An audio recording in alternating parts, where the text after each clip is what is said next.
Welcome to Frances Quilts, the site dedicated to the wonderful art of quilting, with a few other fun things thrown in as well.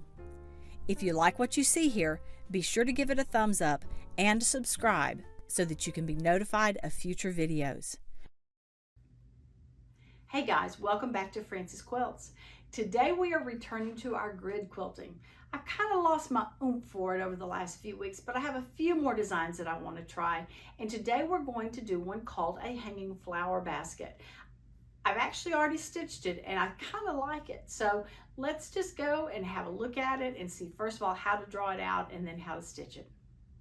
Today's design comes from this book from Cindy Setz Krug called Grids, an encyclopedia of grid designs. And she calls it hanging flower baskets. Let's see if we can draw it out before we stitch it. This design is really a mashup of two different designs that we've already done. The first is a clamshell where we're going to come from here, we're going to swoop down to here and then back up to here. So this design is going to come down, around, whoops, that does not look good, but let's just keep going and back up. Same thing, we're going to do it again, down, hit that point and back up, and then again. I really expect these to be easier to quilt than they are to draw. Then when we get here, we're going to follow down 2, 1, 2. Now this time when we do our clamshell, remember we're going to start here and we're going to end up here. So let's do that, swoop up. And while we're here, let's put our flower garden in. The flower consists of 3 petals, 1 up and 1 down, 1 over and back here, and then another one over here and back here. Now we're back where we started, so we're going to swoop down to here and back up to here. I really think once this initial design is started, it's going to be pretty easy to follow. So we're here, let's do a flower, and swoop again. Here, flower, and swoop down. Now before we leave this point, let's remember that there would be a half a flower here. So we can come up here and do this. And then I would say just echoed back down.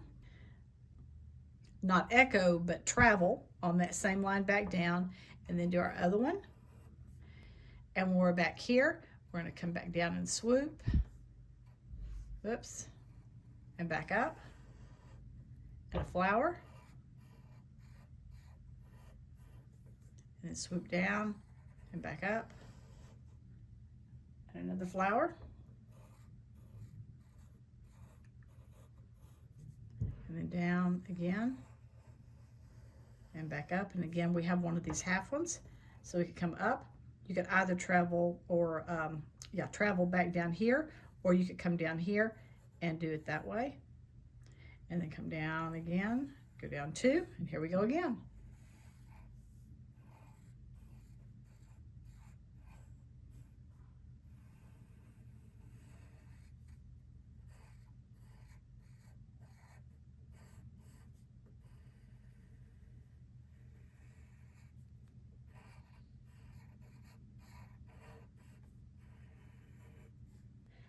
I think that's going to look good, so let's go to the machine and give it a try there.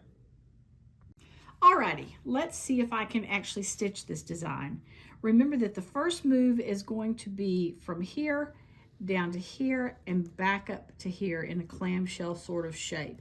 That honestly is going to be my hardest design to do, and I may end up having to actually draw it out, but let's do 1 or 2 freehand and see if it works. Here we go.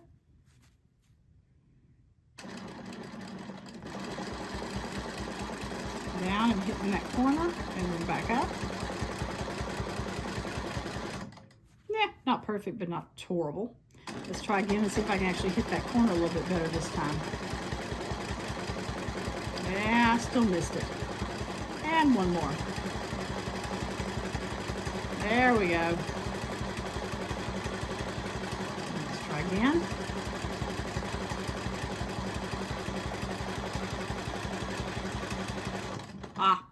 The last 2, the second 2 were better, definitely better than the first 2. First one, I missed it right here when I was doing it. I missed it there, and I missed it a little bit there, and I was getting better. I need to aim more to round it out rather than have it just kind of come straight down to that. So now we're going to stitch in the ditch from here, past this one down to here, so that we can then start this upward motion here.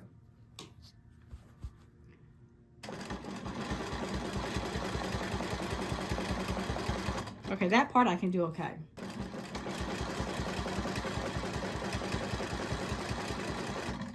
Okay, now we're here at the center of this other one, and I'm going to do my little 3 petals. One up and down, one to the side, and down, and one back to the other side. Let's go ahead and finish this and do another one. Making my clamshell first, coming back up. That looks okay. I'm pleased with that. So let's put another one in here.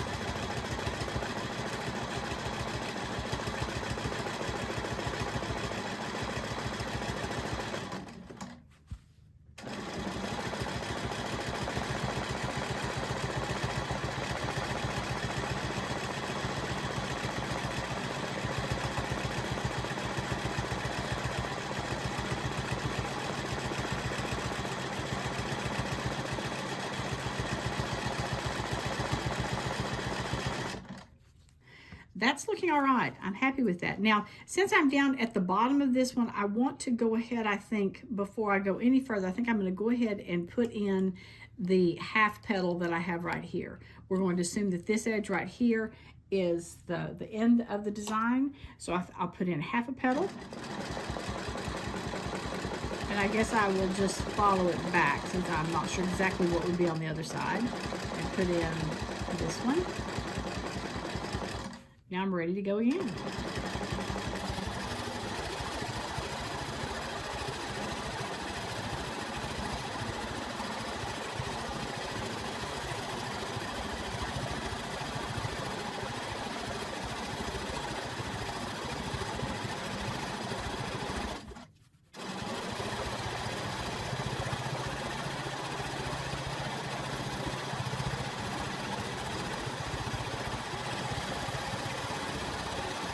Another half one here. Up, back down.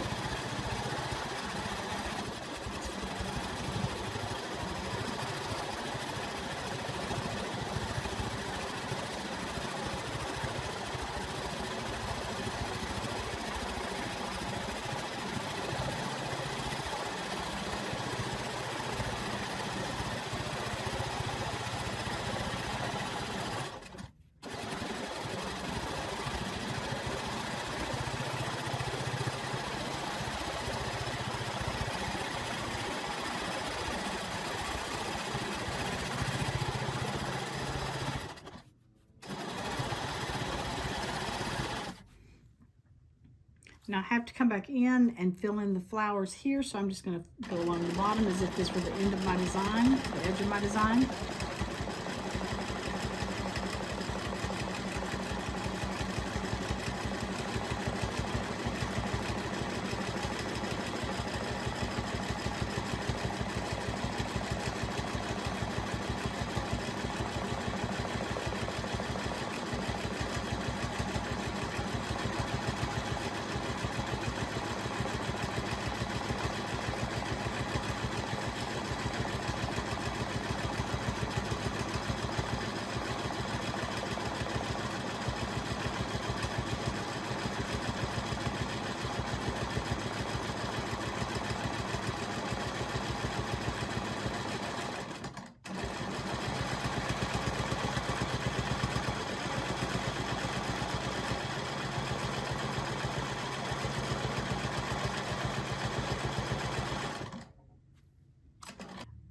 That's looking pretty good. Let's get rid of those lines and see what it looks like when it's all washed out. All right, I kind of like that. My notes here, a few things that I see is, first of all, I needed to have finished this line down here. That would have finished that out. And I forgot my little half flower right there, but that's all right. But if you look at this, I think that looks really cute. I can see that being a fun addition to some blank space. The things that I need to work on is not making this too fat, because when I do, I don't have room, particularly for this left one. It tends to get crammed in there. This one was obviously the worst, but that was when I first started. That's all right. They got better as I went.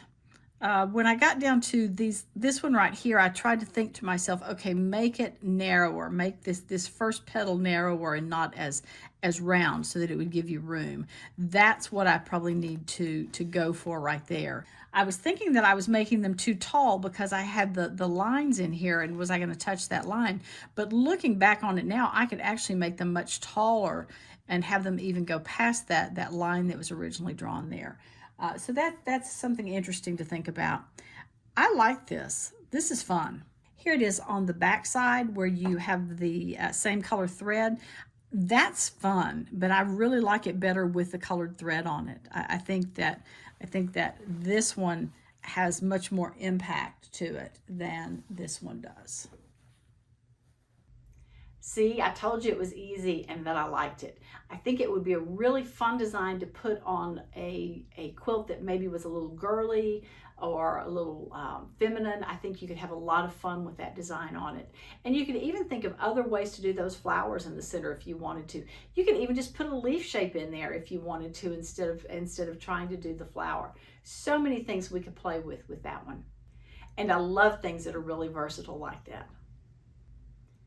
I put all of my grid quilting designs into one playlist, and I will put a link at the end of this video. So if you're interested in going and having a look at all of those, you can click on that link and it will take you to that playlist. So you can go from number 1 to number, what are we on, 9, 10? I can't remember anymore. Also, if you're interested in Cindy's book about grid quilting, I will put a link to that in the show notes. Be sure and check that out. If you have other grid designs that you've seen and you'd like to see stitched out and figure out how to stitch them, please send them to me. I would love to try some of the things that you guys want to see. Well, that's it for today. Thank you so much for joining me, and I hope to see you next time on Frances Quilts. Remember, if you like what you've seen, be sure to give it a thumbs up and subscribe. Please check out my website and daily blog at francesquilts.com, and I can be found on Facebook and Instagram at Frances Quilts. Thanks so much for joining me. Hope to see you again soon.